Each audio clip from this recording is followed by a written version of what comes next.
let's switch gears a little bit. So let's talk real briefly about, and then I want to get into some questions about what consumers should do after they buy a house. Mhm. Okay, some things that they don't even think about. Um, maybe just give a basic general description of the difference between stocks, bonds, mutual funds, maybe just those three right there. And if a young couple comes to you, should they be 100% stocks, 100%? How do you do that analysis with your clients? Yeah.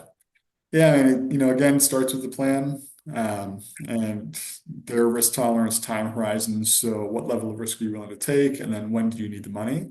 And that can and should be looked at with the different investment vehicles that you're putting your money into as well. Yeah. And so before I do the stocks, bonds, mutual funds, ETFs, all that fun stuff, I'll take a step back and say those other accounts that we talked about, 401k, your IRA, your investment account, that is the vehicle that those stocks, bonds, mutual funds get put into. So that is kind of something to talk about because those different accounts have different tax consequences to them, depending on which one you put it into. So I'll start with the Roth IRA. It's a really hot topic, and I think everybody loves a Roth. Yeah, yeah. You pay it's after-tax income that you're putting into it, and then growth that happens within it is tax-free. So, the question we always ask is, do you think taxes will be higher or lower in the future? You think that it's higher, if you think that it will be higher, a Roth is a great option for you. Or if you have a huge time horizon, like a 25-year-old does, and you're going to take a higher risk with your money, that will, say that $1,000 you put into it at 25, it'll be worth $10,000, or it not will be, but maybe worth $10,000 in retirement, or Sure. 100, who knows? And that is all tax free. So So, when you say tax free, it grows tax free. So you're not paying every year, you're not paying right. taxes on like the interest or the appreciation. Plus, when you take the money out, it's tax free as well, correct? If one turns into 10, that $9,000 outside of an IRA, so in that non-qualified, non-IRA investment account, you would have to pay taxes on the growth that happens. Okay. Yeah. Just the same as the interest that you earn in a savings account, Mhm. you have to pay taxes on that interest. Okay. So that drives a lot of the different efficiency conversations that we have is when do you want to pay taxes? Sure. Um, and on the hopeful growth, if you're paying taxes, that means you've earned money. So that's the first thing to be Yeah. happy about. Yeah. Yeah. But can you save on taxes as well?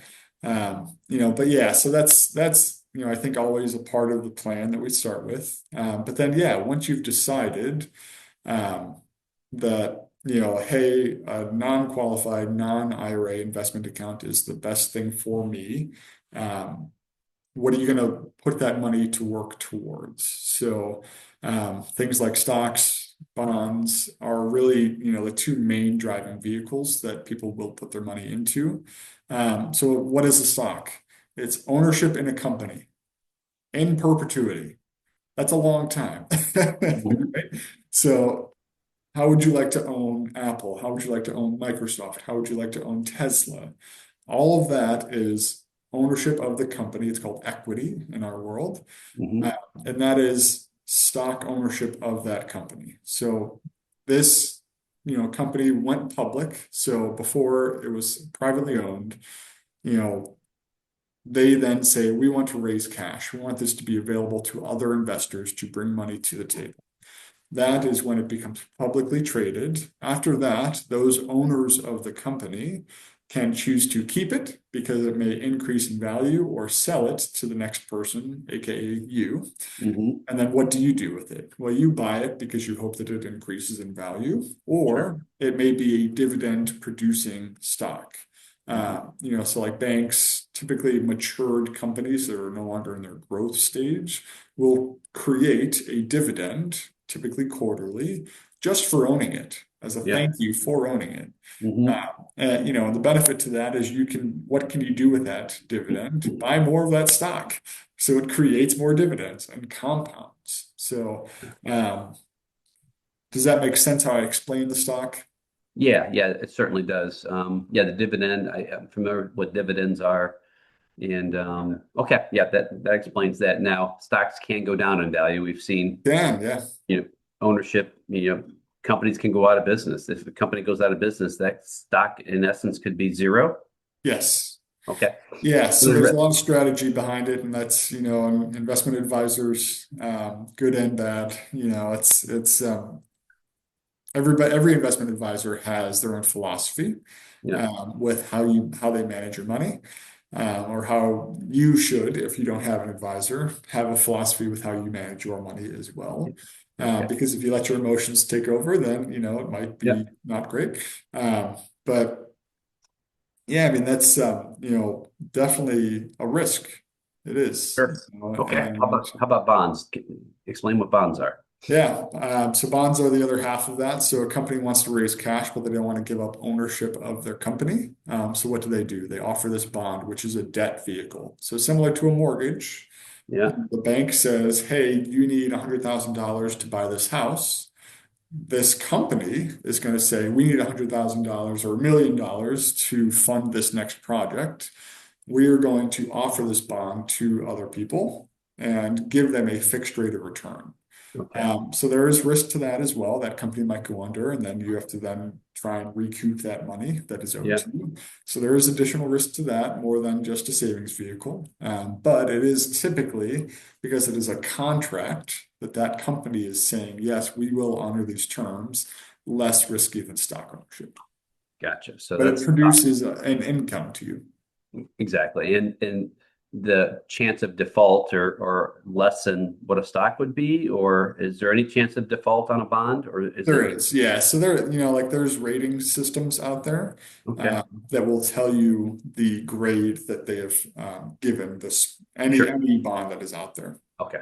And you got bonds that are issued by companies, and then you have bonds that are issued by municipalities, cities, counties, states that have tax advantages. Is that Yes. accurate? Yep, Okay. definitely. Yeah. So again, there's different benefits depending on where you put your money, Yeah. how long you hold it, how when you take income or when you take the gains from it. Yeah. So that is something that tax accountant, advisors should be talking to you about, and that's really why those professionals exist, is that they can help you make good decisions with it. Gotcha. Because yeah, I mean, muni bonds is what they're called, municipal bonds. Yeah. If you buy them in your state, there's typically some tax credits that come your way, or Yeah. tax advantages.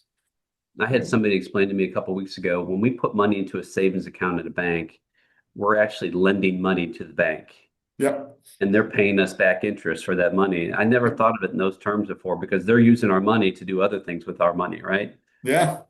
Yeah, I mean, so there's savings vehicle, say they're paying you 3%, and rates today say those are 7%. So all of the bank's income is typically derived from the spread of that. Yeah. So they're earning 4% on those dollars lended, but Yeah. then paying out 3%, they're earning 7%, paying out 3%. So they're earning 4% on that difference between Yeah. that. Is Yep. that arbitrage? Is that the term arbitrage? Yeah. Yeah. Okay. Yeah. We're getting too technical here.